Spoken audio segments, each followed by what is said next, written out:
দ্বিতীয় আসমান বড়, দ্বিতীয় আসমান বড় না তৃতীয় আসমান, তৃতীয় আসমান বড়, এরকম ভাবে সাত তবক আসমান বড়।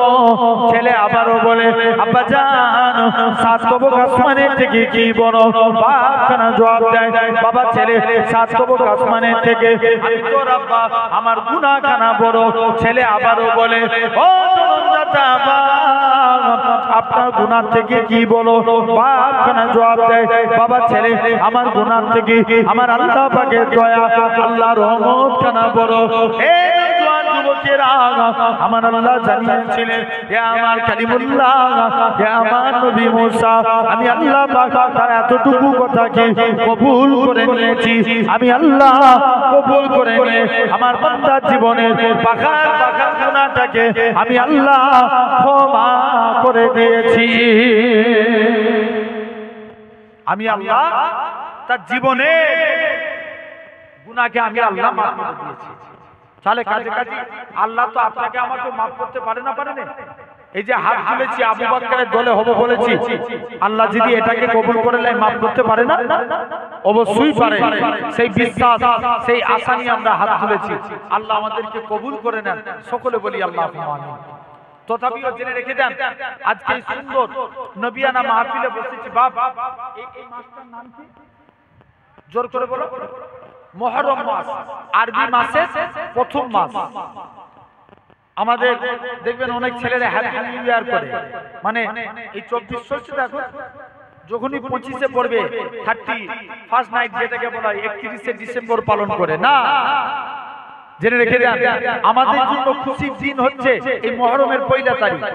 এই মুহররম মাসে এমনি আল্লাহ রাসূল বলছেন তোমরা অন্যান্য মাসের তুলনায় মুহররম মাসে বেশি ইবাদত করবে। ইবাদত বন্দেগী বেশি করব।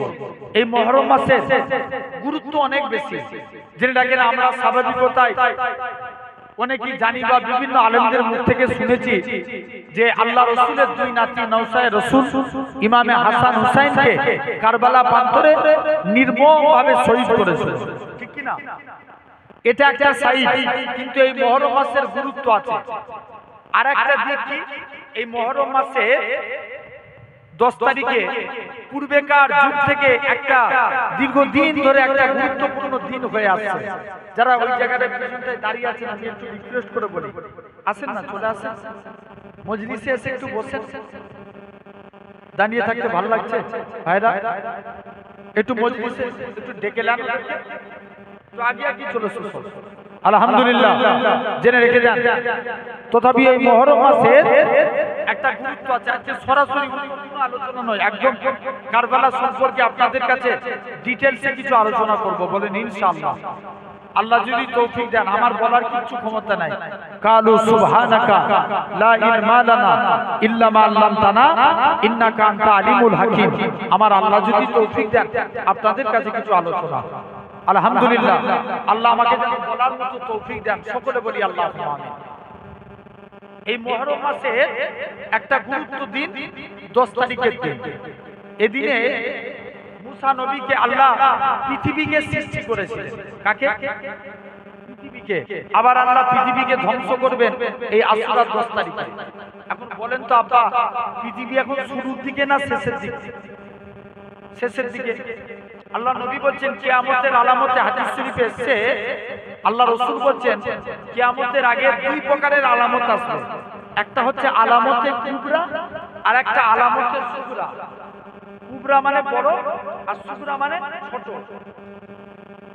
ছোট আলামত বলতে আল্লাহ নবী বলছেন 72টার মধ্যে অলরেডি 7টা হয়ে গেছে। কটা? কটা বলো? 7টা অলরেডি আলামত হয়ে গেছে। আপনার উদাহরণস্বরূপ এক্সাম্পল স্বরূপ আপনারা বুঝেন। আচ্ছা বলেন তো আগেকার যুগের মানুষের লজ্জা ছিল, এখন কোনো লজ্জা আছে? একদম হাকিকাত একটু আওয়াজ দিয়ে বলবেন, ভুল বলছি না? আগেকার যুগে দেখবেন মায়েরা কোনো মাথায় টুপিওয়ালা ব্যক্তি দেখতে পেলেই মাথায় কাপড় দিত, টুপিওয়ালা মানুষ দেখতে পেলে। বলেন তো ইনসাফ করে এখন কাপড় দেয়? আগেকার যুগে আমাদের ছেলেবেলার কথা বলছি, হাঁটুর উপরে কাপড় দিতে যেত, নিজেদেরকে কি লজ্জাবোধ মনে হতো।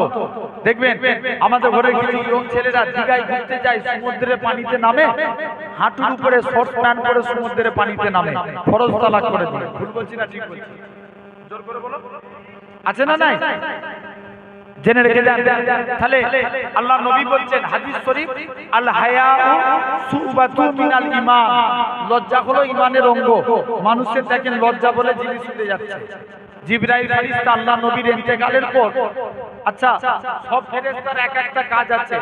মিকাইল ফেরেশতা কি করবে? হাউজে কাউসার নিয়ে দাঁড়িয়ে থাকবে। যারা কিয়ামতের ময়দানে আল্লাহ নবীর উম্মতগুলোকে হাউজে কাউসারের পানি পান করাবে। জোরে বলে। ইসরাফিল ফেরেশতার কাজ জানা আছে?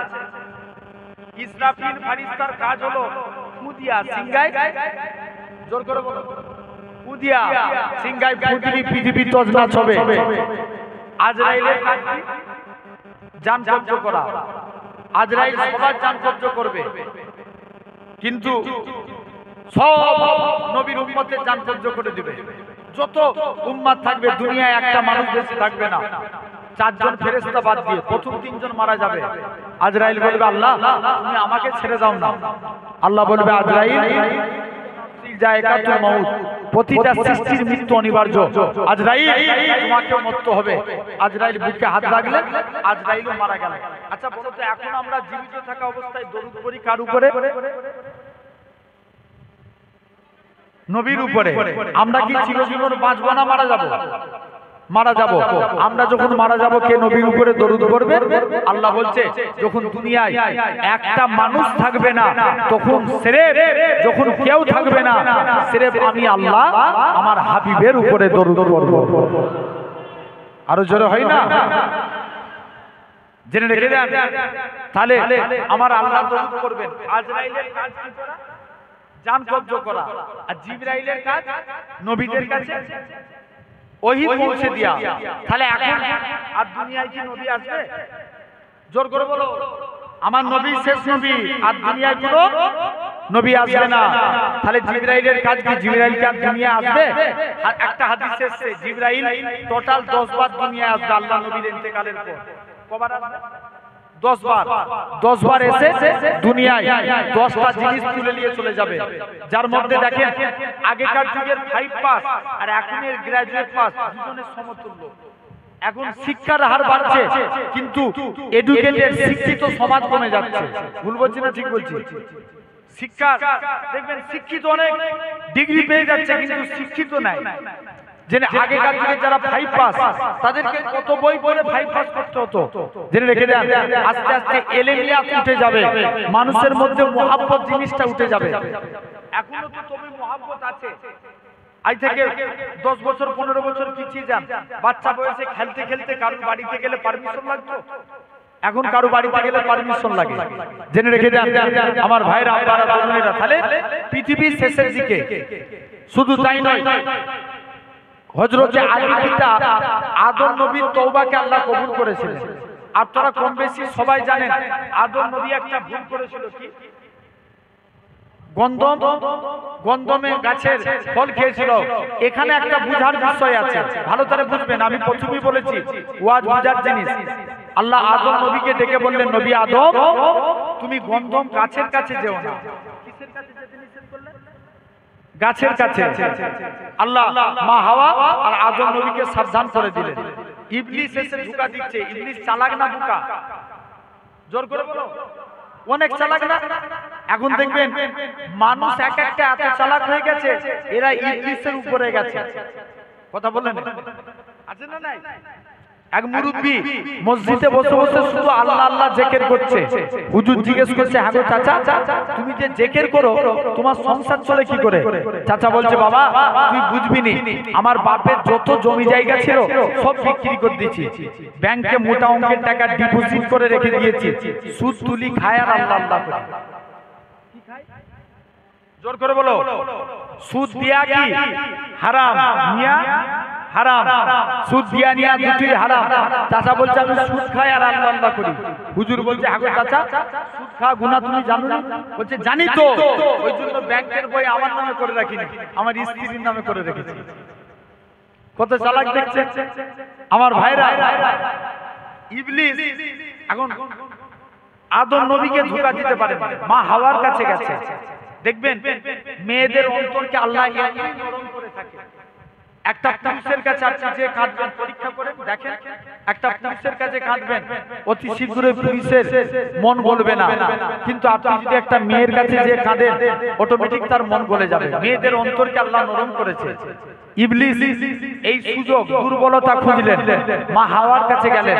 মা হাওয়াকে যে বলছে, হাওয়া, আল্লাহ তো গন্ধম গাছের কাছে যেতে নিষেধ করেছে, আল্লাহ তো ফল খেতে নিষেধ করে নে, তাই আজকের দিনে তুমি, আমি ফল পেরে এনে দিচ্ছি, তোমরা খেয়ে নাও। মা হাওয়া ভাবছে কথা তো ঠিক, আল্লাহ গাছের কাছে যেতে নিষেধ করেছে, ফল খেতে তো নিষেধ করে নে। ইবলিস ফল নিয়ে আসলেন, মা হাওয়া খেলেন। দেখবেন মেয়ে রাজি তো ছেলেও রাজি, স্বামী স্ত্রী দুজনেই গন্ধমের ফল খেয়ে ফেললেন। আল্লাহ জান্নাত থেকে বহিষ্কার করে দিলেন। মুসলমান ঘরের ছেলে মেয়েরা, বাবা তরুণেরা, এই পুকুরে মানুষেরা শুনে রেখে যান, হযরত আদম নবী 250 থেকে 300 বছর কাঁদতে লাগে, রব্বানা যালামনা আনফুসানা ওয়া ইল্লাম তাগফির লানা ওয়া তারহামনা লানাকুনান্না মিনাল খাসিরিন। হযরত আদম নবী তওবাকে আল্লাহ পাক কবুল করেন নাই। অবশেষে নবী আদম সিজদায় চলে গেলেন। আল্লাহ, আপনি যখন আদম নবী সিজদায় চলে গেলেন, সিজদা থেকে মাথা তুলে আমার আল্লাহর কাছে দোয়া চাই, আল্লাহ পাক আপনি যখন, আমি আদম সিজদা দিচ্ছিলাম, লেখা ছিল লা ইলাহা ইল্লাল্লাহ, আল্লাহ এটা মানে তো আমি আদম জানি, আল্লাহ আপনি ছাড়া কোনো উপাস্য নাই, মুহাম্মাদুর রাসূলুল্লাহকে নিশ্চয় কুল মাখলুকের মধ্যে শ্রেষ্ঠ মহামানব, সেই মহামানবের ওসিলা দিয়ে আমি আদমের তওবাকে কবুল করে নেন। যুবকেরা, আমার হাবিবের ওসিলা দিয়ে দোয়া চাইলে ওই দোয়াটাকে আমার আল্লাহ পাক ফিরাতে পারে না। নবী আদমের তওবাকে আল্লাহ কবুল করে নিলেন। তাহলে এরকম ভাবে দেখেন, আমি পুরো ডিটেইলসে যাব না, শর্ট করে বলছি। আদম নবীর তওবাকে আল্লাহ এই আশুরার 10 তারিখে কবুল করেছিলেন। হযরত নূহ আলাইহিস সালাম বন্যার পানি থেকে মুক্ত করেছিলেন। ইব্রাহিম নবী, আল্লাহ যাকে কুদরতি ভাবে সৃষ্টি করেছিলেন, 3টে নবীর কথা বলবো টোটাল। ইব্রাহিম নবী, আল্লাহ খুব কুদরতি ভাবে ইব্রাহিম নবীকে সৃষ্টি করেছিলেন। ভাই, তার আগে একবার 1 মিনিটের জন্য একবার দরুদ পড়েন তো আল্লাহ।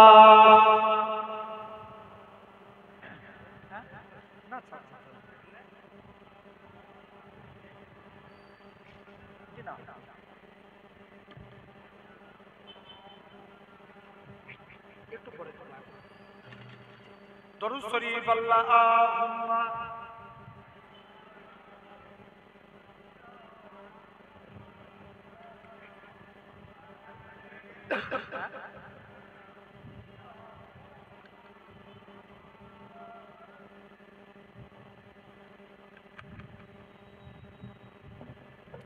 আমার ভাইয়েরা, আপনারা তরুণেরা, আল্লাহ এরকম ভাবে ইব্রাহিম নবীকে কুদরতি ভাবে সৃষ্টি করেছে।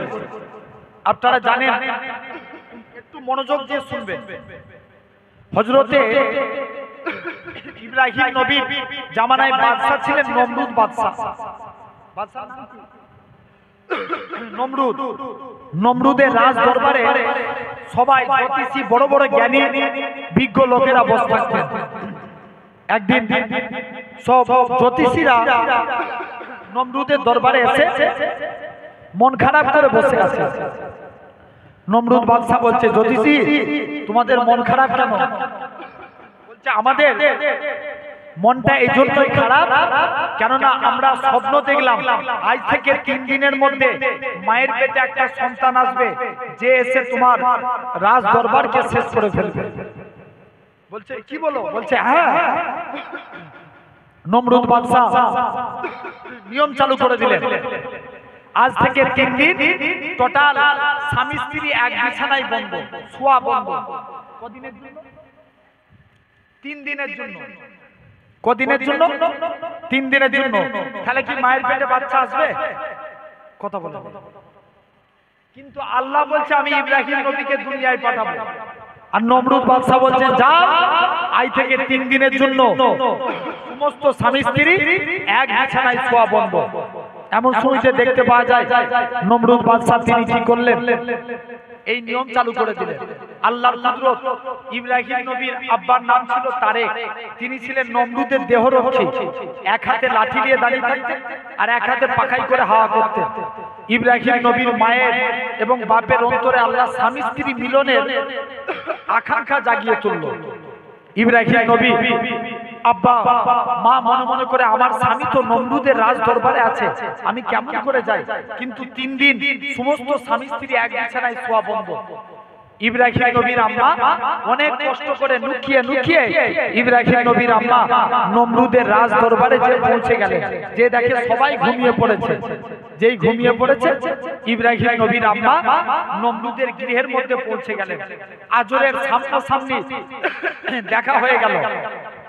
আজর বলে স্ত্রী আমার কোনো উপায় নাই, আমার দুটো হাতি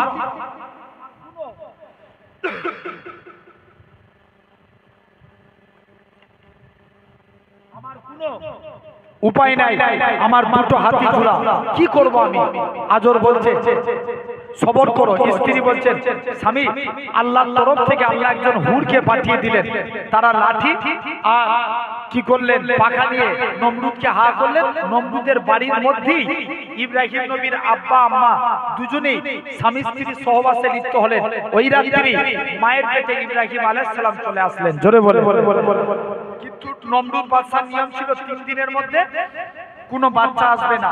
আবার জ্যোতিষীদের এসে মন খারাপ, বলে কি ব্যাপার, আগেকার যুগে জ্যোতিষীদের কথা ঠিক হতো। যদি বলেন কেন, কুরআন শরীফে একটা সূরা আছে যে সূরার নাম সূরাতুল জিন।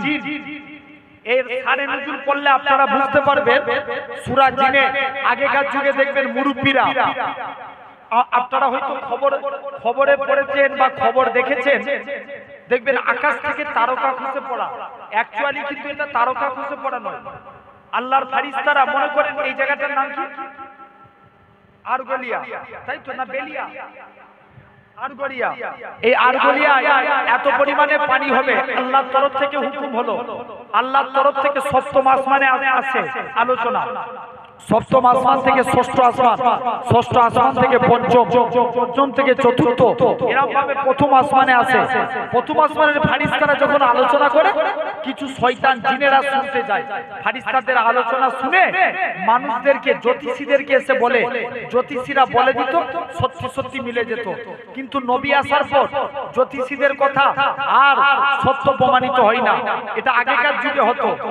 তাই যখন ওই ফেরেশতাদের আলোচনা শুনতে যায়, ফেরেশতারা প্রথম আসমান থেকে তারা নিয়ে ওই শয়তান জিনেদের ছুঁড়ে মারে। এটা কি বলা হয়, বিজ্ঞান বলছে তারকা খসে পড়া। দেখবেন আপনারা মিডিয়া খুলে দেখবেন তারকা খসে পড়া, এরকম ঘটনা ঘটেছে, জেনে রেখে দেন। তো এমন সময়তে দেখতে পাওয়া যায় জ্যোতিষীরা এসে বলে 3 দিন আগে ইব্রাহিম নবী মায়ের পেটে চলে এসেছে। নমরুদ বাদশা বলল যারই পুত্র সন্তান হবে তাকেই মেরে দেব। আল্লাহর কি কুদরত দেখে। মুসলমান বলে ছেলে মেয়েরা, বাবা তরুণেরা, এ প্রেমিকেরা, নওজোয়ান যুবকেরা, এরা খুব পাবে আল্লাহ পাকের নবী হযরত ইব্রাহিম নবী মায়ের পেটে 1 মাস নয় 2 মাস নয় এরকম ভাবে 9 মাস হয়ে গেল, বাচ্চা প্রসব করবে।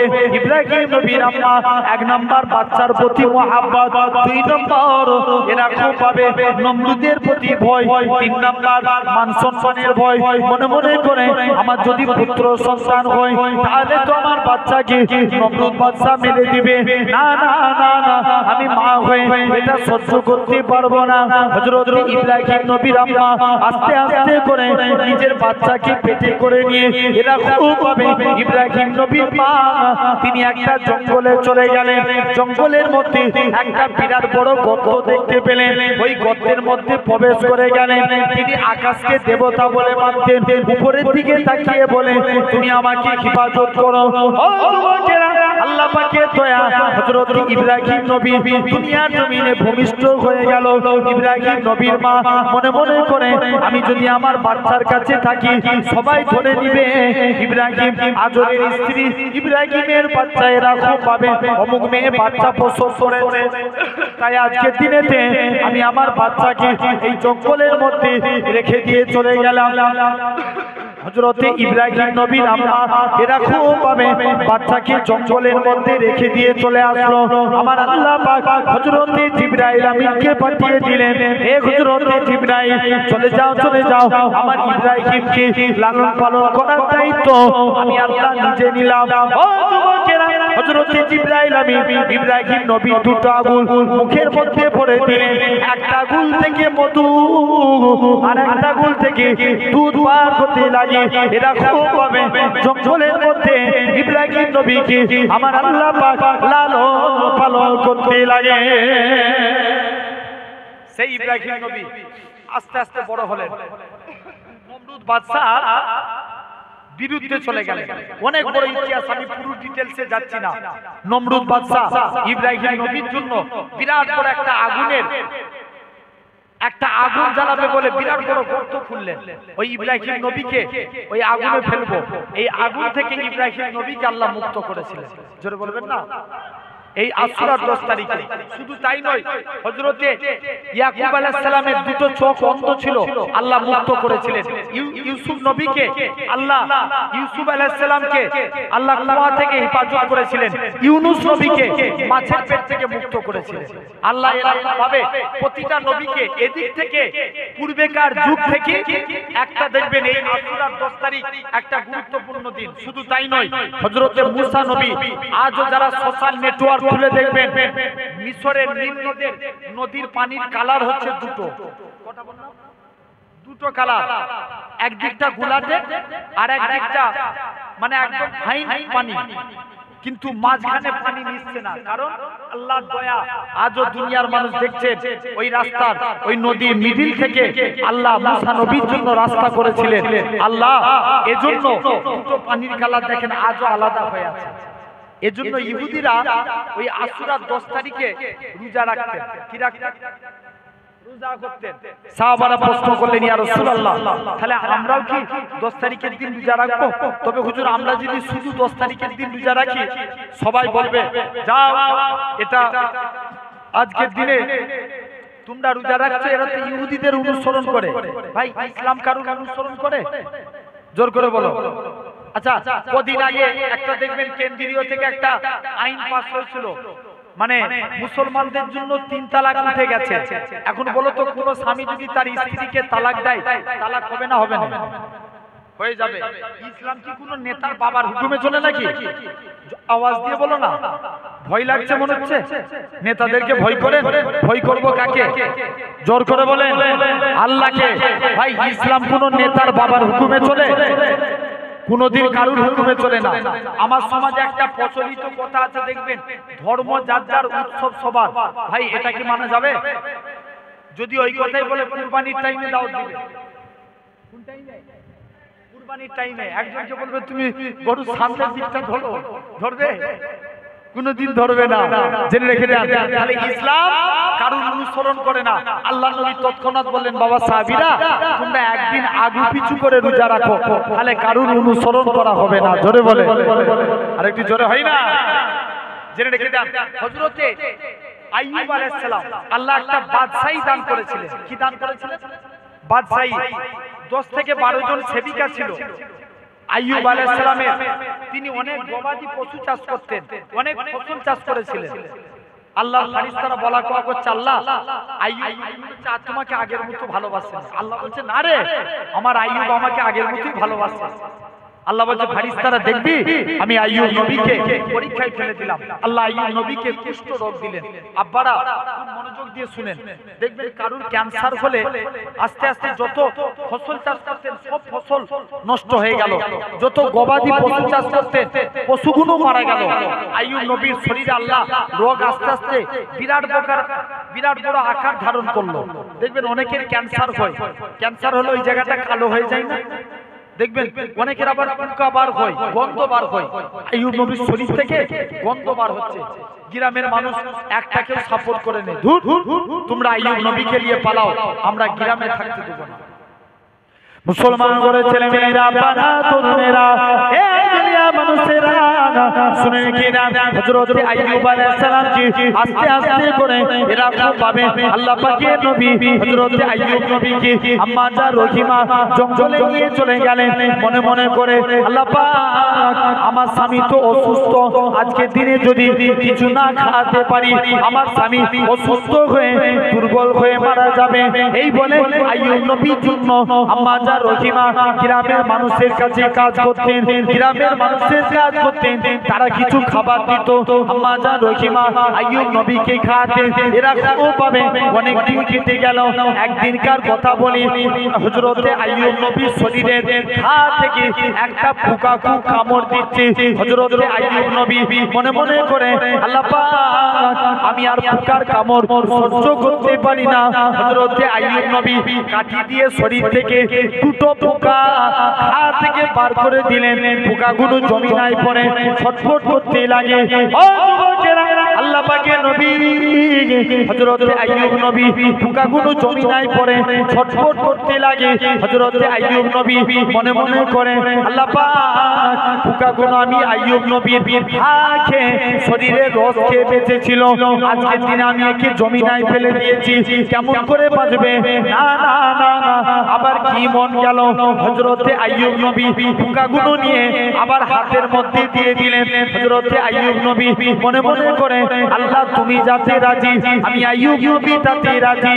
ও যুবকেরা, ও পুকুরে মানুষেরা, এরা খুব ভাবে আল্লাহ পাক তোমাকে আমাকে পরীক্ষা করবে, আল্লাহ পাক কাউকে টাকা দিয়ে পরীক্ষা করবে, আবার আল্লাহ পাক কারুর কাছে টাকা কেড়ে নিয়ে পরীক্ষা করবে। আল্লাহ পাক এরা খুব ভাবে ফেরাউনের সামনে আল্লাহ ফেরাউনের সামনে আসিয়াকে পরীক্ষা করেছিলেন। আমার আল্লাহ জানে আমার আসিয়া আমি আল্লাহ পাক আমাকে কতটা আল্লাহ বলে মানে ফেরাউনের কানে পৌঁছে দিল। এই দুনিয়া বাদশা ফেরাউন আমার আসিয়া তোমাকে প্রভু বলে মানে না, আমার আসিয়া তোমাকে রব বলে মানে না, আমার আসিয়া তোমাকে আল্লাহ বলে মানে না। ফেরাউন আসিয়াকে ডাক দিল, হে আসিয়া রে, তুমি কি আমি ফেরাউনকে প্রভু বলে মানো না?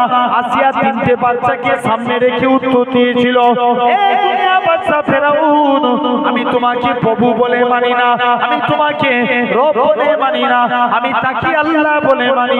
যিনি লিল্লাহি মা ফিস সামাওয়াতি ওয়া মা ফিল আরদ, জমিন আসমানের একমাত্র মালিক সেই আল্লাহ কি আল্লাহ বলে মানি।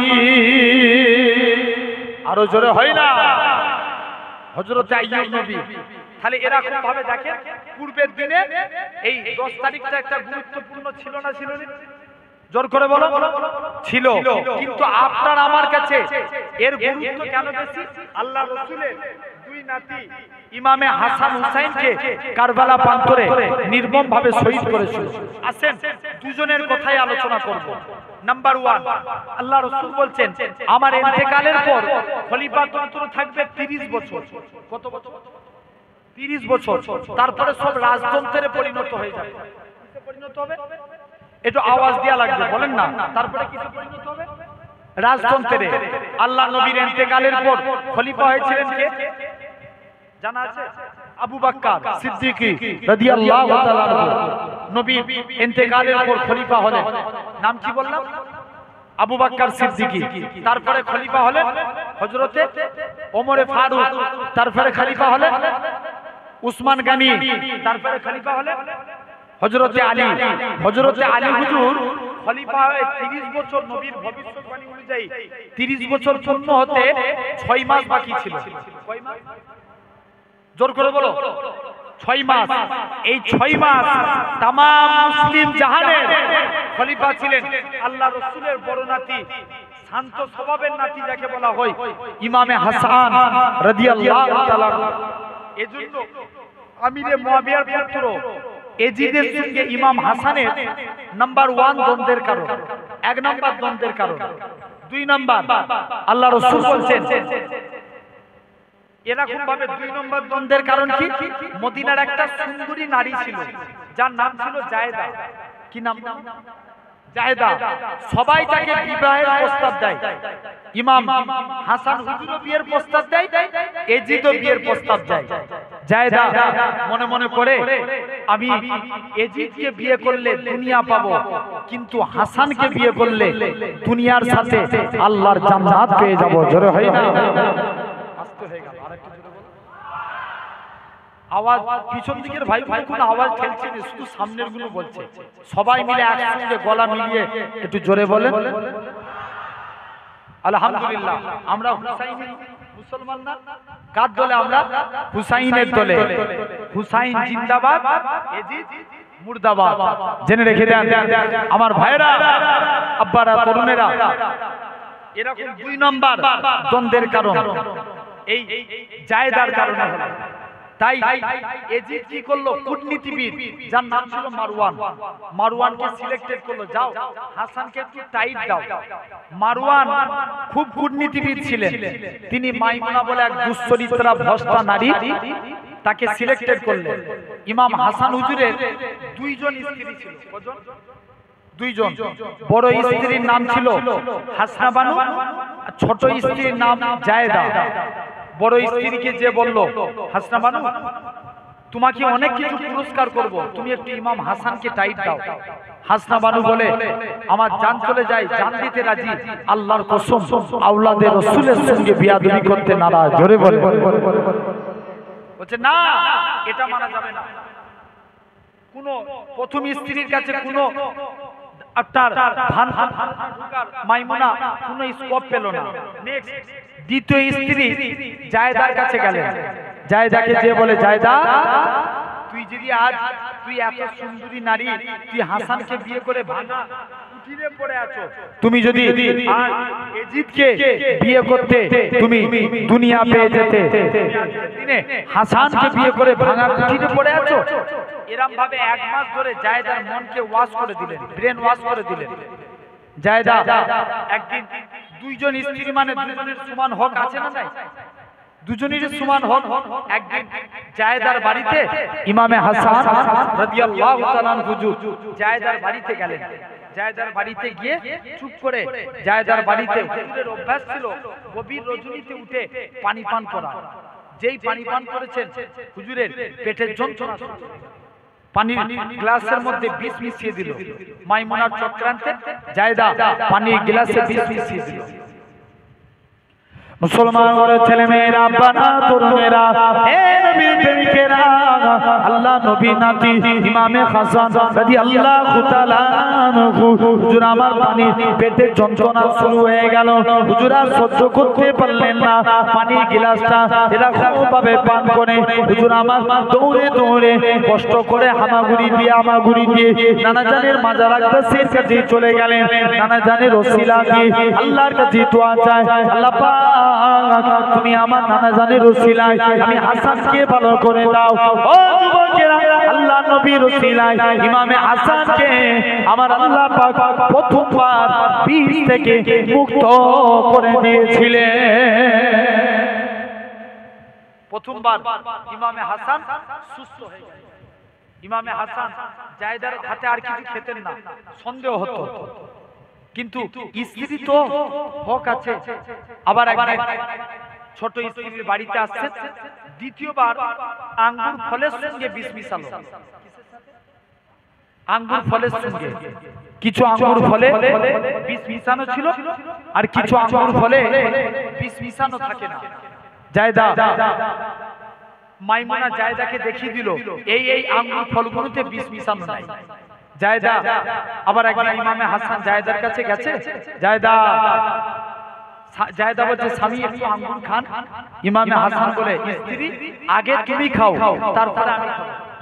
কিন্তু জায়েদা জানতো কোন আঙ্গুরগুলোতে বিষ মিশানো, বলো নাই, কোনগুলোতে বিষ মিশানো নাই, এটা জায়েদা জানতো। দেখে দেখে সেই আঙ্গুরগুলো খেয়ে ফেললেন। ইমামে হাসানের সন্দেহ দূর হয়ে গেল। তিনি বিষ মিশ্রিত, বিনা বিষ মিশ্রিত দুটো আঙ্গুরই খেলেন। আবার পেটের যন্ত্রণা শুরু হয়ে গেল, সহ্য করতে পারলেন না। আবার কাঁদতে কাঁদতে নানা জানের মাজার আকদাসের কাছে চলে গেলেন। মুসলমান বলেছেন মেয়েরা বানা তরুণেরা হে নবী প্রেমিকেরা আল্লাহ নবী নাতি ইমামে হাসান রাদিয়াল্লাহু তাআলা আনহু হুজুর আবার প্রথম যে যন্ত্রণা হয়েছিল তার থেকে বেশি যন্ত্রণা চালু হয়ে গেল। হুজুর আবার কষ্ট করে আমাগুড়ি দিয়ে নানা জানের মাজার আকদাসে কি উপর হয়ে পড়ে রইলেন। নানা জানের ওসিলা দিয়ে আল্লাহর কাছে দোয়া চাইলেন আমার আল্লাহ পাক ইমামে হাসানকে দ্বিতীয়বার শিফা দান করেছিলেন। দ্বিতীয়বারও আল্লাহ হুজুরকে সুস্থতা করে দিলেন। সব জায়দা হাল ছেড়ে দিল, বলছে না বাবা রাসূলুল্লাহর আওলাদ আর বিয়াদবি করব না। কিন্তু এদিকে মারওয়ান মাইমুনাকে লোভ দেখায়। মাইমুনা আবার জায়দাকে বলে জায়দা এটাই শেষবার, আর তোমাকে বলবো না। তৃতীয়বার কিতাবে এসেছে জোহরাকৃত বিষ মিশানো হলো। ইমামে হাসান কষ্ট করে ইমামে হাসানকে তৃতীয়বার জায়দার বাড়িতে আসলেন। জায়দার বাড়িতে এসে ইমামে হাসান লক্ষ্য করে আবার তিনি কিন্তু আজ জায়দার হাতে কিছু খেতেন না। বড় স্ত্রীকে বলল, বড় স্ত্রী যেদিন আমি জায়দার বাড়িতে যাচ্ছি জায়দার নিয়ে পড়বে, তুমি জায়দার বাড়িতে এক গ্লাস পানি রেখে দিয়ে আসবে। হুজুর আবার একদিন রাত্রি যাপন করলেন ছোট স্ত্রীর বাড়িতে। যেই পানি পান করলেন পেটের যন্ত্রণা শুরু হয়ে গেল। প্রথম দুবার যে যন্ত্রণা হয়েছিল তার থেকে দ্বিগুণ যন্ত্রণা চালু হলো। ইমামে হাসান সহ্য করতে পারলেন না, বড় স্ত্রীকে ডেকে পাঠালেন, পুত্র কাসেমকে ডেকে পাঠালেন। ইমামে হুসাইন ছুটে আসে। ভাইয়ের এই অবস্থা দেখে কেউ ঠিক থাকতে পারে না। মুসলমান ঘরে ছেলে মেয়েরা বানা তরুণেরা হে নবী প্রেমিকেরা ইমামে হাসান ইমামে হুসাইন কাঁদে আর বলে ভাই হাসান তুমি তো কারুর সঙ্গে বিয়াদবি করো না, তুমি কারুর মনে দুঃখ দিও না, তুমি তো কারুর মনে কষ্ট দাও না। কে তোমার সঙ্গে এই ব্যবহার করলো, কে তোমাকে বিষ খাওয়ালো? ইমামে হাসান বলে একবার ভাই আপনি তার নামটা বলুন, আমি ইমামে হুসাইন উলঙ্গ তলবার দিয়ে তার গর্দানকে জুতা করে দেবো। ইমামে হাসান বলে না না না না এটা মানা যাবে না, কেননা শুনে রেখে দাও ভাই হুসাইন আমি তাকে আল্লাহর রাস্তে maaf করে দিয়েছি, তুমিও তাকে maaf করে দাও। ও যুবকেরা ইমামে হুসাইন পরীক্ষা করার জন্য ইমামে হাসান যেই গ্লাসটায় পানি পান করেছিল ওই গ্লাসটায় পানি ঢাললেন। ইমামে হুসাইন পান করবে বলে ইমামে হাসান কষ্ট করে উঠে ইমামে হুসাইনের হাত থেকে পানির গ্লাসটা নিয়ে দূরে ছুঁড়ে ফেলে দিলেন। পানির গ্লাসটা যেই জায়গায় পড়লো মাটিটা ফুসকা দিয়ে উঠল। ইমামে হুসাইন মনে মনে করে আল্লাহ পাক আমার ভাইকে কে এত বড় বিষ মিশিয়ে খেয়েছে। আমি হুসাইন ঝরঝর করে কাঁদে, পুত্র কাসেম কাঁদে, কে আমার আব্বার সঙ্গে এই ব্যবহার করলো। জমিনায় পড়ে ছটফট করতে লাগে। আস্তে আস্তে দেখতে পাওয়া যায় ইমামে হাসান কাঁদে আর বলে ভাই হুসাইন আর আমার দুনিয়ায় বেশিক্ষণের সময় নাই, কেননা আমি গত রাত্রে নানা জান দিন দুনিয়া বাদশাহ হাবিবুল্লাহকে জনাবে মুহাম্মদুর রাসূলুল্লাহ সাল্লাল্লাহু আলাইহি সাল্লামকে স্বপ্ন দেখলাম, আব্বা জান শেরে আলীকে স্বপ্ন দেখলাম, আম্মা জান ফাতেমাকে স্বপ্ন দেখলাম। তারা জানো আমি হাসানের জন্য আল্লাহর জান্নাতের দরজায় দাঁড়িয়ে আছি। ভাই হুসাইন আমি তোমার বড় ভাই, আমার চেহারা খানা সবুজ বর্ণ ধারণ করছে। ভাই হুসাইন তোমার কি জানা আছে নানা জান যখন মিরাজ শরীফে গিয়েছিল নানা জান আল্লাহ পাকের জান্নাত জাহান্নাম খানা ভ্রমণ করেছিল। নানা জান আল্লাহ পাকের জান্নাতে দুইটা ঘর দেখেছিল, একটা হলো সবুজ বর্ণ আর একটা হলো লাল বর্ণ। নানা জান হযরত জিবরাইল আমিনকে বলে হে হযরত জিবরাইল বলো তো দেখি সবুজ বর্ণের ঘরটা কার? হযরত জিবরাইল আমিন বলে ইয়া রাসূলুল্লাহ হাবিবাল্লাহ, ইয়া রাসূলুল্লাহ হাবিবাল্লাহ সবুজ বর্ণের ঘরটা হলো আপনার বড় নাতি নওশায় রাসূল ইমামে ইমামে হাসানের জন্য। কেননা আপনার উম্মতের মধ্যে একজন মুনাফিক উম্মতিরা আপনার বড় নাতিকে এমন বিস্মান করিয়ে শহীদ করাবে, গোটা কারবালা প্রান্তরটা ইমামে হাসানের চেহারাখানা সবুজ বর্ণ ধারণ করবে। এই জন্য আল্লাহ পাক জান্নাতের মধ্যে সবুজ বর্ণের ঘরটা ইমামে হাসানের জন্য বানিয়েছে। তবে লাল বর্ণের ঘরটা কার? ইয়া রাসূলুল্লাহ হাবিবাল্লাহ, ইয়া রাসূলুল্লাহ হাবিবাল্লাহ। লাল বর্ণের ঘরটা হলো আপনার ছোট নাতি নওশায়ে রাসূল ইমামে হুসাইনের জন্য। কেননা কারবালা প্রান্তরে আপনার ছোট নাতিকে এমন নির্মমভাবে শহীদ করবে, গোটা কারবালা প্রান্তরটা লাল লাল রক্তময় হয়ে যাবে। এই জন্য আল্লাহ পাক কারবালা প্রান্তরে লাল বর্ণের ঘরটা ইমামে হুসাইনের জন্য বানিয়েছি। তবে ভাই হুসাইন, ইমামে হাসান কাঁদে আর বলে, ভাই হুসাইন তবে ন্যায়ের পথে থাকবে, হকের পথে থাকবে, অন্যায়ের পথে তুমি থাকবে না, ন্যায়ের পথে থাকবে। হকের পথে থাকতেও যদি তোমাকে জীবন দিতে হয় তাতেও তুমি রাজি হয়ে যাবে। যাও, ইমামে হাসান শহীদ হয়ে গেল। চতুর্দিকে একটা দেখবেন একটা সেলিব্রিটি মানুষ না, আল্লাহ রাসূলের নাতি মেরে ফেলেছে বিস্মান করিয়ে, চতুর্দিকে হয় হল্লার শুরু হয়ে গেল।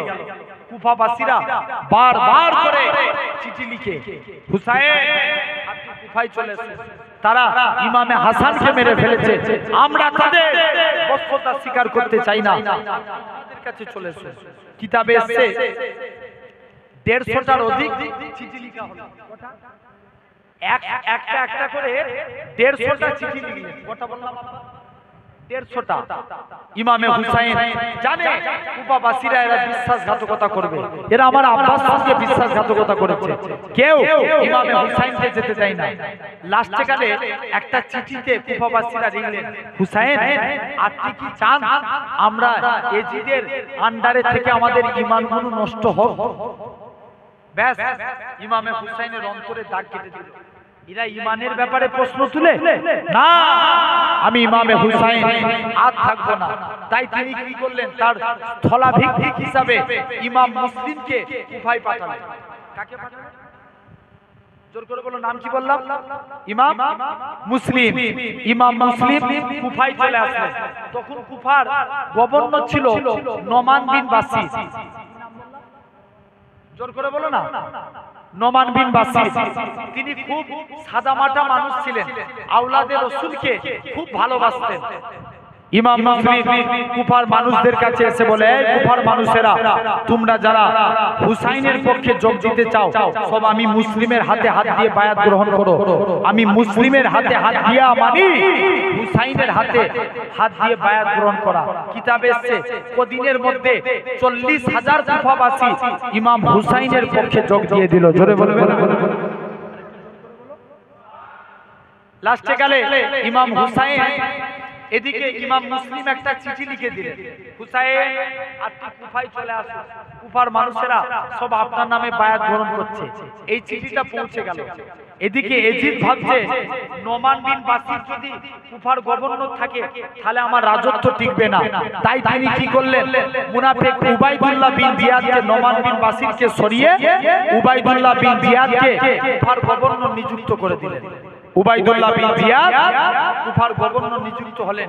ডিরেক্টলি সবাইকে এসে বলে, তোমরা যারা হুসাইনের পক্ষে যোগ দিয়েছো সব এজিদের পক্ষে যোগ দিয়ে দাও, না হলে তোমাদেরকে ডিরেক্টলি মেরে দেওয়া হবে। এরকম ভাবে আস্তে আস্তে করে ইমামে হুসাইনের পক্ষে এরকম ভাবে আস্তে আস্তে করে ভাই জানেন নাকি তাকবীর দেন, একটু নারে তাকবীর, জোর করে দেন নারে তাকবীর। আওলাদে মুজাদ্দিদুজ জামান আমাদের সকলের প্রাণপ্রিয় ভাইজান হুজুর কিবলা, নারে তাকবীর, নারে তাকবীর। আওলাদে রাসূল, নারে তাকবীর। মাশাআল্লাহ ভাইজান হুজুর কিবলা আসছে, জোর করে একটু তাকবীর দেন, নারে তাকবীর। বড় ভাইজান হুজুর কিবলা তাকবীর দেন, নারে তাকবীর, নারে তাকবীর, নারে তাকবীর। আমাদের সকলের প্রিয় বড় ভাইজান হুজুর কেবলা, আমাদের মাথার তাজ ভাইজান হুজুর কেবলা, নারে তাকবীর, নারে তাকবীর, ভাইজান হুজুর কেবলা, নারে তাকবীর। আলহামদুলিল্লাহ। ভাইজান হুজুর কেবলা তসলিম এসেছেন, এটা আমাদের খুশির সংবাদ না? আলহামদুলিল্লাহ। যেই হুজুরকে তো পাওয়াই যায় না, আমাদেরকে তো সবসময় পেয়ে যান। ভাইজান হুজুর কেবলা খুব সিস্টেমেটিক, দেখবেন আবার বেশিরভাগ উনি খুব বুঝে শুনে প্রোগ্রাম করেন। আলহামদুলিল্লাহ। আমাদের মাথার তাজ, নয়নের মণি, আল্লাহ ইনাদের হায়াত কিসমতকে দারাজ করেন, বলেন আল্লাহুম্মা আমিন। এনারা হচ্ছেন আমাদের জন্য এক একটা হাতিয়ার, বলবেন না আলহামদুলিল্লাহ। আমাদের আচ্ছা ভাইজান হুজুর কেবলা একটু পরে আসছেন, আপনারা একটু বসেন। ভাইজান যখন আসবেন জেনে রেখে দেন। যে কথা বলবো ভাইরা, আব্বারা, তরুণেরা সকলে এসে বসে যান, সকলে এসে বসে যান। ভাইজান হুজুর কেবলা কিছুক্ষণের মধ্যেই আসবেন। আলহামদুলিল্লাহ। জেনে রেখে দেন, এরকম ভাবে ইমাম মুসলিম যখনই উবাইদুল্লাহ বিন জিয়াদ ডিরেক্টলি ঘোষণা করলো, তোমরা যারা এজিদের পক্ষে, সব এজিদের পক্ষে চলে এসো, তাহলে ডিরেক্টলি মেরে দেবো। ইমাম উবাইদুল্লাহ বিন জিয়াদ তিনি ঘোষণা করলেন। ইমাম মুসলিম নামাজে দাঁড়িয়েছেন, পিছন দিকে তাকিয়ে দেখেন ইমাম মুসলিম 40,000 কুফাবাসী ইমাম মুসলিমের পিছনে নামাজ পড়ছে। নামাজ থেকে ফারেক হয়ে দেখে মাত্র 2-4 জন। ইমাম মুসলিম ভাবলেন এরা সেই কুফাবাসী, বিশ্বাসঘাতকতা করবে, কিন্তু আমি তো ইমাম হুসাইনকে চিঠি লিখে দিয়েছি, উপায় কি আছে?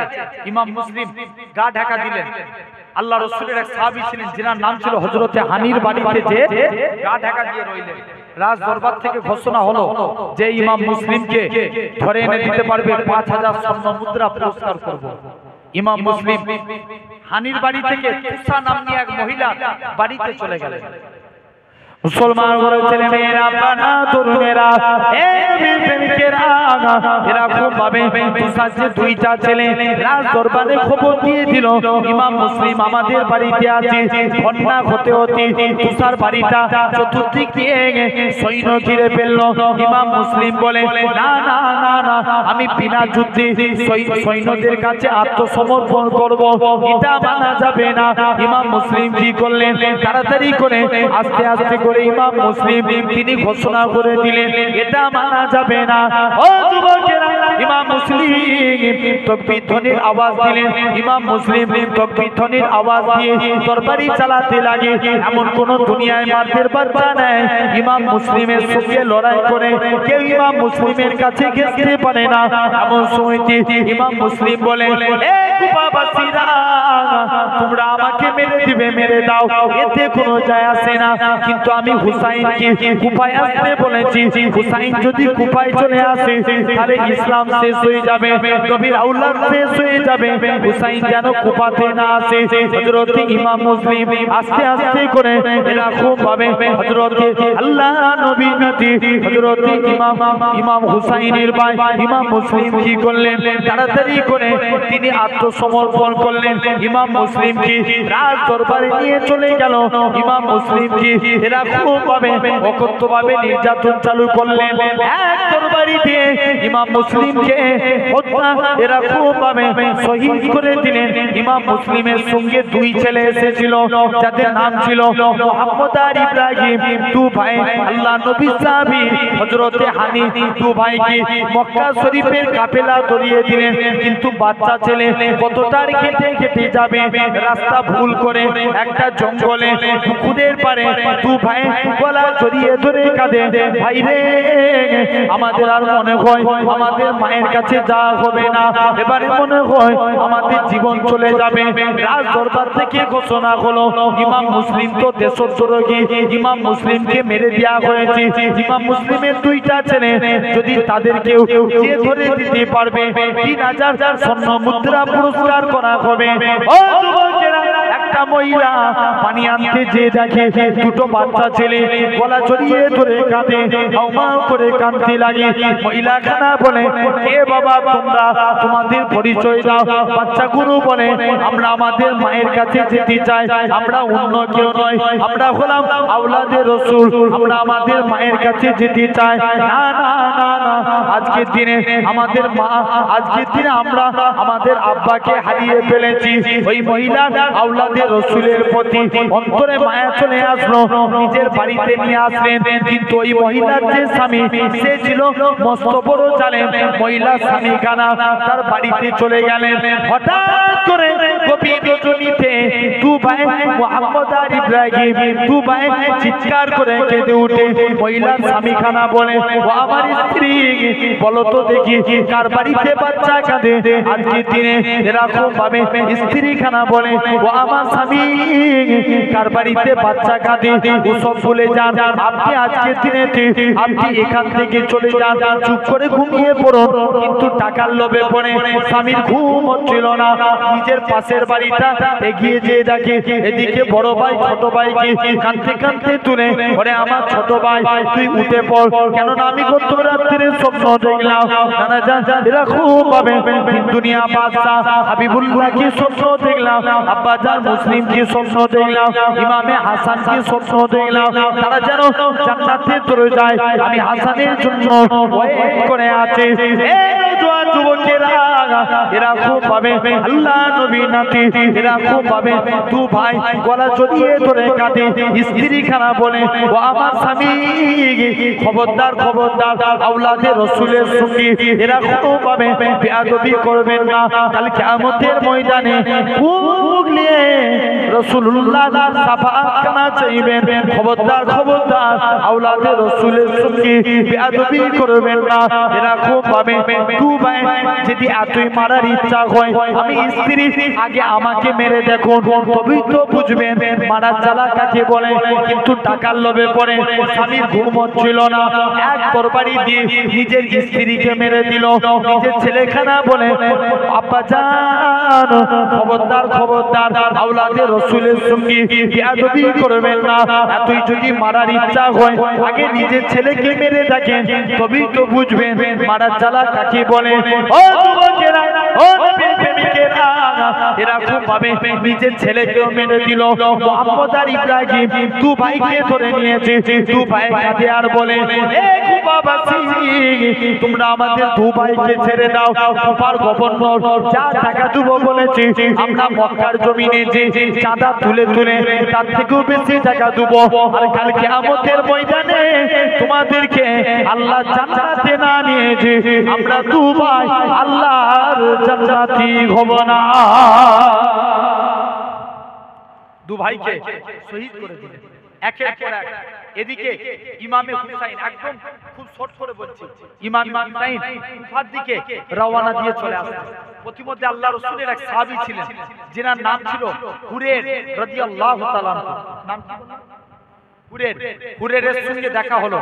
হুরায়রা বলে, হুজুর আপনি আওলাদে রাসূল, আপনার বিরুদ্ধে আমি অস্ত্র ধারণ করতে পারবো না। হুজুর আপনি এখান থেকে চলে যান, কুফার মানুষরা আপনার সঙ্গে বিশ্বাসঘাতকতা করবে, এরা ইমাম মুসলিমকে মেরে দিয়েছে। যদি আপনিও যান, আপনার সঙ্গেও এরা বিশ্বাসঘাতকতা করবে, তাই আপনি এখান থেকে চলে যান। আমার সৈন্যরা যখন ঘুমিয়ে পড়বে রাত্রে, আপনি তাবু তুলে নিয়ে চলে যাবেন। কিতাবে এসেছে ইমামে হুসাইন পরিবার বর্গদের সঙ্গে আলোচনা করলেন, ভাই তকদিরে যেটা লেখা থাকে সেটাই হবে তো নাকি? কথা বলেন না কেন? সেটাই হবে তো? ইমামে হুসাইন এটাই নসিবে ছিল, সারা রাত মক্কার দিকে যেতে লাগলেন। সারা রাত যেদিকে কবি ফারাজোদাকের মতন কবি, তারা বড় বড় রাস্তা, আগেকার যুগে রাস্তা দেখানোর এক একটা লোক থাকতেন, ইতিহাসে পড়েছি আমরা, তারিখ ইতিহাসে। এরকম ইমাম হুসাইন সারা রাত মক্কার দিকে যাচ্ছেন, ভোরের টাইম হয়েছে, একটা খোলা প্রান্তরে এসে পৌঁছালেন। এসে তাবু খাটাবে বলে গর্ত খুঁজছে, কাঁচা রক্ত বার হচ্ছে। ইমামে হুসাইন ভাবলেন এটাই সেই কারবালা, উপায় নাই, নসিব এখানেই টেনেছে। নানা জান বলেছিল যে জায়গাতে নবী পরিবার বর্গরা পানি পানি করে আকার করবে সেই কারবালা, উপায় নাই। ইমামে হুসাইন এই কারবালা প্রান্তরে এসে আল্লাহ নবীর নাতি ইমামে হুসাইন রাদিয়াল্লাহু তাআলা তিনি কি করলেন, আস্তে আস্তে করে ওই জায়গাতেই তাবু খাটিয়ে রইলেন। সকাল হয়েছে, দেখে আমর বিন সাদের নেতৃত্বে 20,000-এর একটা বিরাট বাহিনী ফুরাত নদী অবরোধ করে আছে। ফুরাত নদী। ইমামে হুসাইন আমর বিন সাদকে 3টে অপশন দিল, হয় তোমরা আমাকে ডাইরেক্ট এজিদের সঙ্গে কথা বলতে দাও, 2 নাম্বার না হলে তোমরা আমাকে অন্য কোনো জায়গায় চলে যেতে দাও, না হলে আমাকে মক্কায় ফিরে যেতে দাও। ইমামে হুসাইনের এই 3টে অপশন এজিদ আপনার আমর বিন সাদ উবাইদুল্লাহ বিন জিয়াদকে পাঠালো যে ইমামে হুসাইন এরকম শর্ত দিচ্ছে। উবাইদুল্লাহ বিন জিয়াদের মনটা যদিও বা নরম হলো, সীমার এসে বলছে আমরা তাকে ধরে ফেলেছি, কাবু করে ফেলেছি, তাই তো সে নিচু হচ্ছে, তাকে বন্দী করো। উবাইদুল্লাহ বিন জিয়াদ বলল যাও ইমামে হুসাইনকে বন্দী অবস্থায় ধরে নিয়ে এসো। কিন্তু ইমামে হুসাইন বন্দী অবস্থায় ধরা দিতে নারাজ, বলছে ঠিক আছে যুদ্ধ হবে, যাও 10 তারিখে আগামীকাল আল্লাহ যদি চায় যুদ্ধ হবে। ইমামে হুসাইন যুদ্ধের আগের দিন নানা জানের পাগড়িটা মাথায় পরলেন, দুলদুলের পিঠে সওয়ার হলেন, নানা জানের জুব্বা মুবারক করলেন। এই কুফাবাসীরা তোমরা কি জানো কোন হুসাইনের বিরুদ্ধে অস্ত্র ধারণ করেছো? আমি তো সেই হুসাইন। আমার নানা জান শিশুবেলায় আমাদের 2 ভাইকে কাঁধে করে নিয়ে রাস্তায় ঘুরতেন। আবু বকর সিদ্দিক, ওমরে ফারুক বলতেন, তোমরা তো বাহনটাকে খুব ভালো পেয়েছো, আল্লাহ নবী বলতেন যেমন যারা পিছনে বাহনটা যেমন উত্তম বলছো, যারা আমার কাঁধে বসে আছে এরাও তেমনি উত্তম। জোরে বলে এই কুফাবাসীরা তোমরা কি জানো আমি কোন হুসাইন, যিনি হবে জান্নাতি যুবকদের সর্দার? কাদের? জোর করে বলো না, জান্নাতি যুবকদের সর্দার জান্নাত, সেই হুসাইনের বিরুদ্ধে। ভাই অনেকক্ষণ ধরে এরা রিকোয়েস্ট করছে চাটা খাচ্ছি, একটু খাবো, অসুবিধা নাই তো? 1 মিনিট একবার দরুদ পড়েন আল্লাহুম্মা।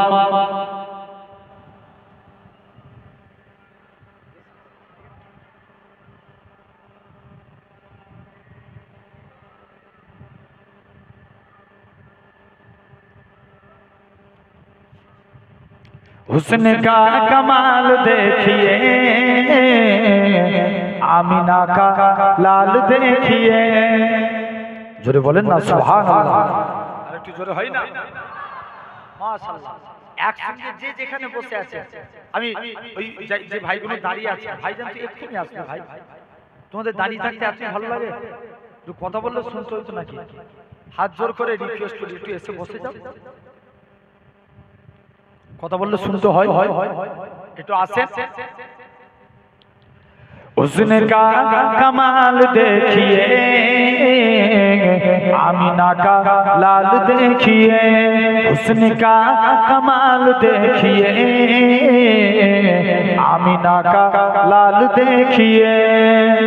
जब हुस्न था उनका जलवानुमा, अनबारी का आलम क्या होगा, हर कोई फिदा है बिन देखे दीदार का आलम क्या होगा। एक सिमते अली, एक सिमते उमर, सिद्दीक को इधर उस्मान उधर, सिद्दीक को इधर उस्मान उधर। इन जगमग जगमग तारों में सरकारी का आलम क्या होगा। जोरे बोले ना,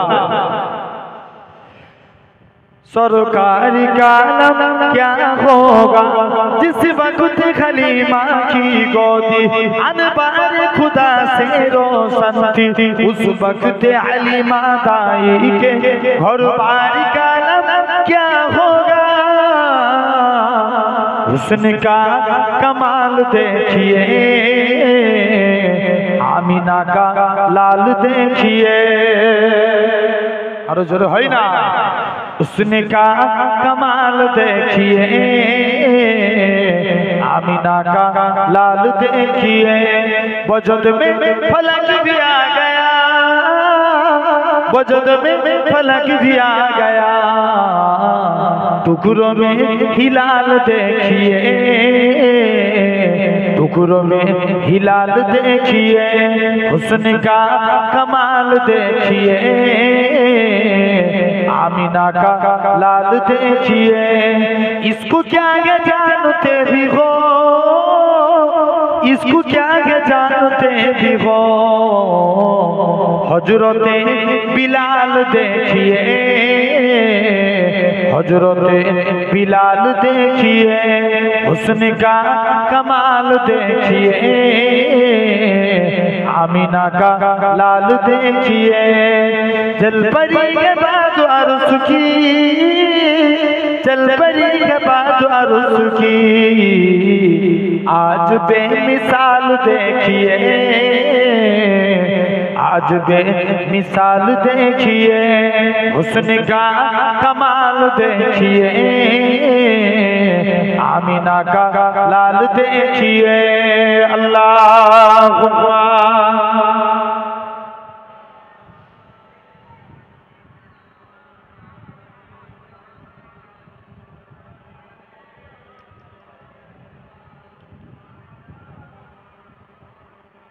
আমার সোনার ভাইরা আপনারা তরুণেরা, তো যে কথা বলছিলাম ইমামে হুসাইন বলে, এই বাবাসীরা তোমরা কি জানো কার নানা জানের পাগড়ি মাথায় পরলেন, জুব্বা পরে কুফার এলাকার কুফার মানুষদের পুরা নদী তীরে কুফার মানুষদের উদ্দেশ্যে ভাষণ দিচ্ছে, এই কুফার মানুষেরা কোন হুসাইনের বিরুদ্ধে তোমরা অস্ত্র ধারণ করছো? ইমামে হুসাইন কাঁদে আর বলে,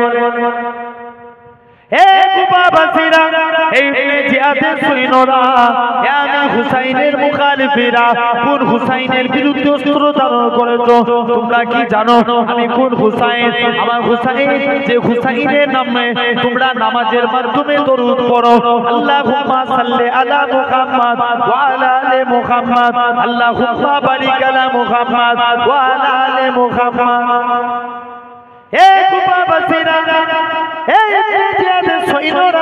কোন হুসাইনের বিরুদ্ধে অস্ত্র ধারণ করেছো? তোমরা কি জানো আমি কোন হুসাইন? আমি হুসাইন আমার নানা জান শিশু বেলাতে, আমি হুসাইন আমার নানা জান সিজদারত অবস্থায় আছে, আমি হুসাইন নানা জান বলে আল্লাহ নবী পিঠেতে চড়ে বসলাম, নানা জান আল্লাহ নবী সিজদা থেকে মনে মনে করে আমি রাসূলুল্লাহ যদি সিজদা থেকে মাথা তুলি আমার হুসাইন পড়ে যাবে, আমার হুসাইন পড়ে গেলে আমার ফাতেমার কষ্ট হবে, আমার ফাতেমার কষ্ট আমি রাসূলুল্লাহ সহ্য করতে পারবো না। তাই নবী আমার সিজদা তাসবিহ না বাড়াতে লাগে, সুবহান রাব্বিয়াল আলা, সুবহান রাব্বিয়াল আলা, সুবহান রাব্বিয়াল আলা। আল্লাহ নবী নাতি ইমামে হুসাইন আল্লাহ নবী পিঠ থেকে নামে না, আল্লাহ নবী সিজদা তাসবিহ না বাড়াতে লাগে, আমার আল্লাহ পাক জিবরাইল আমিনকে পাঠিয়ে দেয়, এ হযরতে জিবরাইল চলে যাও চলে যাও আমার রাসূলুল্লাহকে জানিয়ে দাও তাদের নানা নাতির খেলাটাকে আমি আল্লাহ পাক কবুল করে নিয়েছি। সেই হুসাইনের বিরুদ্ধে অস্ত্র ধারণ করেছো? হে কুফাবাসী তোমরা কি জানো আমি কোন হুসাইন? কার বিরুদ্ধে তোমরা অস্ত্র ধারণ করেছো? জিবরাইল ফেরেশতা মাঝে মাঝে দাইয়া কালবি সূরা ধরে আসতেন। আল্লাহ নবীর এক সাহাবী ছিলেন, কি নাম বললাম? দাইয়া কালবি। তার সূরা ধরে জিবরাইল ফেরেশতা মাঝে মাঝে আল্লাহ নবীর দরবারে আসতেন। ইমামে হাসান হুসাইন জিবরাইল ফেরেশতার কোলে এসে বসতেন। দু ভাই উঠে পালিয়ে পকেট হাতড়ি করে দেখতে কিছু না পেয়ে উঠে পালিয়ে যেতেন। জিবরাইলের চোখ চল পানি দাইয়া কালবি সূরা ধরে আসছে, জিবরাইল কান্না মান্না হয়ে আল্লাহ নবীর দরবারে চলে গেলেন। মুসলমানের ছেলে মেয়েরা বানা তরুণেরা হে নবী প্রেমিকেরা হযরত জিবরাইল আমিন আল্লাহ নবীর হুজরা মুবারকে চলে গেলেন। আল্লাহ নবীর দরবারে যে সালাম খানা দিতে লাগে, আসসালাতু ওয়াসসালামু আলাইকা ইয়া রাসূলুল্লাহ হাবিবাল্লাহ, ইয়া রাসূলুল্লাহ হাবিবাল্লাহ। আমি জিবরাইল কি আপনাকে একটা কথা জিজ্ঞাসা করতে পারি? আল্লাহ নবী বলে, কি বলো জিবরাইল? ইয়া রাসূলুল্লাহ হাবিবাল্লাহ আপনার দুটো নাতি আমি জিবরাইলের তুই কোলে বসে থাকতো, হঠাৎ করে আমার পকেট হাতড়ি করে কিছু না পেয়ে উঠে পালিয়ে যেত, আমি জিবরাইলের মনে দুঃখ হতো। আপনার নাতিগুলোকে আমি জিবরাইল যখন আমার কোলে বসে, আমি জিবরাইল তাদেরকে আদর করি, আমি জিবরাইল আমাকে অনেক ভালো লাগে। ইয়া রাসূলুল্লাহ হাবিবাল্লাহ দুবাই উঠে পালিয়ে যেত, এই জন্য আমি জিবরাইল আমার মনটা খারাপ। আল্লাহ নবী বলে, এ হযরতে জিবরাইল শুনে রেখে দাও, আমার নাতি দুটোকে যখনই আমার সাহাবী তাইয়া কালবি আমি নবী আমার দরবারে আসতো, আমার ইমামে হাসান ইমামে হুসাইনের জন্য তারা কিছু খাবার নিয়ে আসতো। আজকের দিনে তোমাকে তাইয়া কালবি ভেবে তোমার কাছে খাবার পাই না। হযরত জিবরাইল আমিন বলে, ইয়া রাসূলুল্লাহ হাবিবাল্লাহ হুজুর আমি যাব আর আসবো, আপনার দুটো নাতিকে জান্নাত থেকে জান্নাতি খাবার খাবো। তাকবীর নারে তাকবীর, সকলে একটু উঠে দাঁড়িয়ে পড়ে তাকবীর নারে তাকবীর, নারে তাকবীর। ভাইজান হুজুর কিবলা, ভাইজান হুজুর কিবলা, আমাদের মাথার তাজ ভাইজান হুজুর কিবলা, জোর করে দেন না একটু তাকবীর নারে তাকবীর। ইস্তেকবাল কত বুঝতে পারছেন না ভাইজান, ইস্তেকবালে আমরা উচ্চ আওয়াজে তাকবীর দেব, নারে তাকবীর। আমাদের সকলের মাথার তাজ বড় ভাইজান হুজুর কিবলা, নারে তাকবীর, নারে তাকবীর। ভাইজান হুজুর কিবলা আওলাদে রাসূল, নারে তাকবীর, নারে তাকবীর। বড় ভাইজান হুজুর কিবলা, নারে তাকবীর।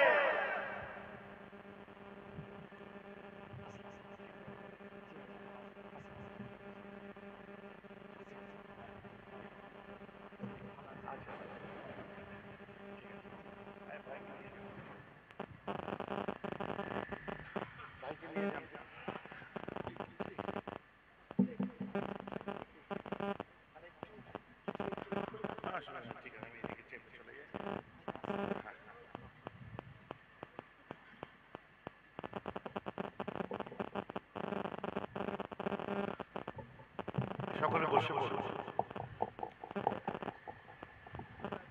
আচ্ছা দিয়ে যেতে বলুন। ঠিক আছে।